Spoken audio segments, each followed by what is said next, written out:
जोंनि कबिरालि ओनसोलावहाय बे मेट्रिक सेन्टारनि थाखाय गोबां बोसोरनिफ्रायनो नाजागासिनो दंमोन। मानोथो कबिरालि ओनसोलनि बहुत भास्ट एरिया बियो। बिथिं कालाइगाव थांनोब्लाबो 10 किलोमीटर, उदालगुरिबाबो 10 किलोमीटर, टंलाबाबो 10 किलोमीटर बे एरियायावहाय माने सेन्टारखौ जोबोद गोनांमोन आरो बेनिखायनो नाजाबाय थायै थायैहाय बे सेन्टारखौ जों दिनै मोननो हाबाय आरो जोबोद गोजोननाय मोनदों। मानोथो गोजानाव थायोब्ला फरायसाफोरा साइकेल लानानै बा बाइक लानानै एकदम फुङाव ओंखारलांनांगौ, फरायनायनि टाइमखौ मोना बिसोरो। खिन्थु एबार हले बिसोरो गावनि जायगायावनो जिहेतु जागोन फरायनायनि समफोरखौ बांसिनै मोनगोन बिसोरो। आरो जोंबो फोरोंगिरि हिसाबै गोजोननाय मोनदों। मानो होनबोला जोंबो फुङावनो सिखारनानै सेन्टाराव थांनांगौमोन आरो बेबायदिनो मेट्रिक आनजादनि डिउटिखौ होनो गोनां जायोमोन। नाथाय दायो जोंनि बे एरियायावनो जानायखाय जों माने डिउटि होनायावबो जों माने मोजां खाबुखौ जों मोनगोन आरो बेखायनो फरायसाजों लोगोसे बिगोमाफोरनिबो मोजां जागोन होनना सानो नामा नोंथां? निश्चय जों गार्जेन मिटिं जों लादोंमोन। बे एग्जाम सेन्टार लाबोनायनि सिगांनो मोनसे मिटिं लानायमोन। बे मिटिंआवहाय गार्जेनफ्राबो जोबोद खुसि जोंनि गथ'फोरा बा जोंनि एरियानि मानसिफोरा बेबायदि मोजां खाबुखौ मोनगोन।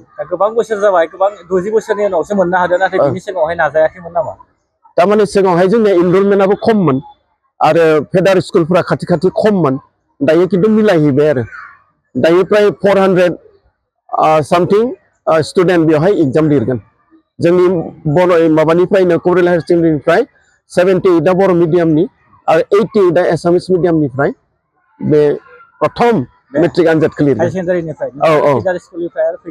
फैगोन बे ओनसोलनि थाखाय जोबोद गोजोनथाव रादाब। बहुत गोजोनथाव रादाब। गोजोनथाव रादाब जों खोनानानै बिराद गोजोननाय मोनदों। जिहेतु जों कबिरालि ओनसोलारिनि सुबुं हिसाबै खोनानो मोनदों जोंनि कबिरालि हाई सेकेन्डारियाव मेट्रिक सेन्टारा फैबाय।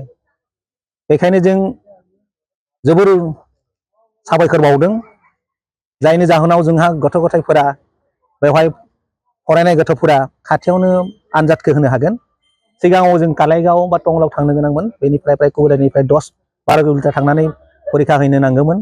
दानिया न'खरनि खाथियावनो जिहेतु कबिरालि हाई सेकेन्डारिया, गतिके जोंनि फरायसुलाफोरा खाथियावनो मेट्रिक आनजादखौ होनो हागोन। बेनि थाखाय जों बिराद गोजोननाय मोनदों। बेयावहाय गोजानाव थांना होनायनिख्रुइ खाथियाव थांना होनायाव फरायसाफोराबो माने मुलाम्फा जागोन होनना सानो ना सानो? निश्चय कारण जिहेतु फरायनाय बेलायाव माहि खोथा दोङो। कारण गोजानाव फरिखा हैनो थांब्ला जिहेतु जोंनि गोरिब गामिनि मानसिफोरा प्राय गोरिब गोजा, जोंहा साइकेलसो दोङो, बाइक खायफाहा गैया।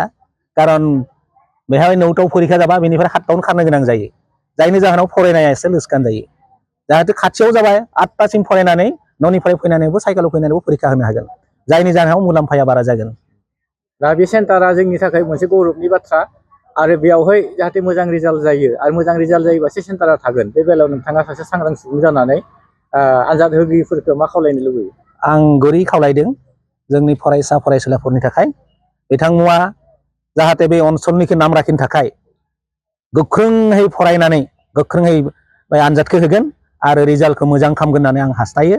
आरो लोगोसे जोंनि बे ओनसोलनि जाहाथे नाम लाखियो, बेखायनो आं खावलायनाय थाबाय।